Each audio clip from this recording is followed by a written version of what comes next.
ప్రజలకు కూడా నేను ఒకటి తెలియజేస్తా ఉన్నా. నేను ప్రజలకు కూడా ఎన్నికల్లో మేము ఓడిపోయినాం. ప్రజలారా, ఎన్నికల్లో మేము ఓడిపోయినాం. మీకు ఒక్క విషయం అయితే చెప్పాలనుకున్నాను నేను. మేము ఓడిపోయినాము, మీరు మోసపోయినారు. మేము ఓడిపోయినాము, మీరు మోసపోయినారు.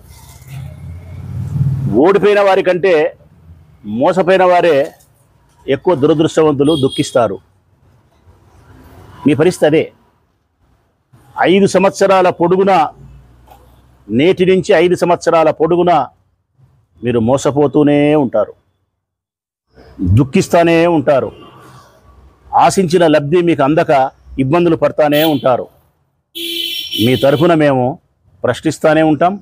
మీ తరఫున మేము రాష్ట్ర ప్రభుత్వం మీద శాంతియుతమైన పోరాటాలు కొనసాగిస్తూనే ఉంటాం.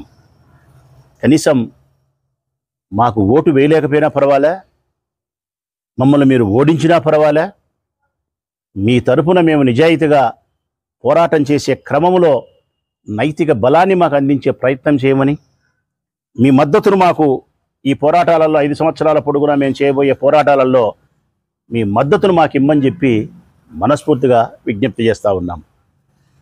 ఇది తొలి మోసం. చంద్రబాబు నాయుడు గారి కూటమి ప్రభుత్వం ఏర్పడిన తర్వాత ఇది మొదలైంది మోసం. దీనికంటే ముందు డిఎస్సి అన్నారు. ఎన్నికలలో గెలిచిన తర్వాత తొలి సంతకం డిఎస్సి అని చెప్పినారు.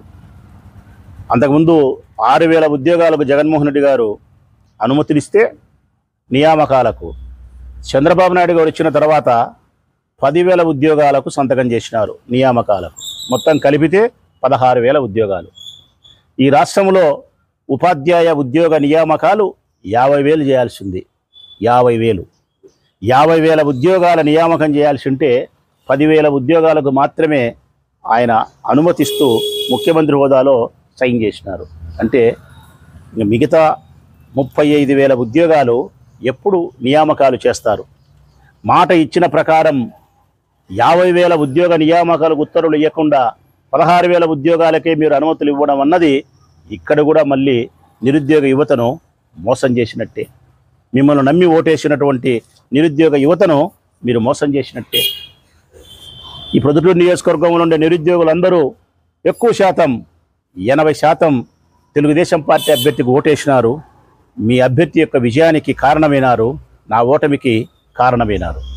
అట్టి నిరుద్యోగ యువతను మళ్ళీ మీరు మోసం చేస్తూ ఉన్నారు. 50,000 ఉద్యోగాల నియామకాలకు ఉత్తర్వులు ఇవ్వకుండా 10,000 ఉద్యోగాలకు మాత్రమే సంతకం చేసి మరొక మోసం చేస్తూ ఉన్నారు.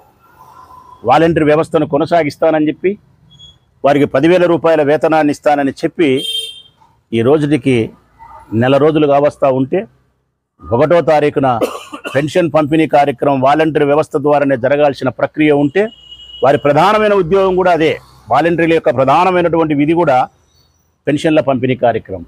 ఆ పెన్షన్ల పంపిణీ కార్యక్రమం వారితో కాకుండా ఇతర ఉద్యోగస్తులతో పంపిణీ కార్యక్రమం మీరు చేస్తూ ఉన్నారు అంటే వాలంటీర్ వ్యవస్థకు మీరు మంగళం పాడినట్టే అని చెప్పి ప్రజలు అనుకుంటా ఉన్నారు. నిజంగా అదే కనుక జరిగితే ఆ వాలంటీర్ వ్యవస్థలో ఉండే కొన్ని లక్షల మంది చిన్న చితక కుటుంబాలకు సంబంధించిన యువతీ యువకులకు మీరు మోసం చేసినట్టే కాదు.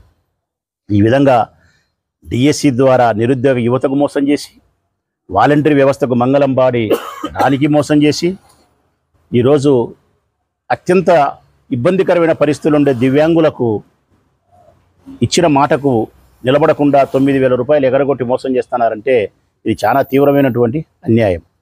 ఇక మోసం చేయడం ప్రారంభమైంది. మోసపోయే తంతు ప్రజలపైన ఉంది. ఇక ప్రజల పక్షాన పోరాటం కొనసాగించాల్సిన బాధ్యత మాపైన ఉంది. ఈ 5 ఏళ్ల పొడుగునా జరగబోయేది రాష్ట్రంలో ఏంటంటే బాబు గారు మోసం చేస్తారు, ప్రజలు మోసపోతూ ఉంటారు. వైఎస్ఆర్ కాంగ్రెస్ పార్టీ నాయకులు, కార్యకర్తలు ప్రజల పక్షాన పోరాటాలు చేస్తారు. ఇదే ఇక జరగబోయేది. దయచేసి నేను ప్రజలను అభ్యర్థిస్తూ ఉన్నా, మేము ఓడిపోయినాము, మీరు మోసపోయినారు.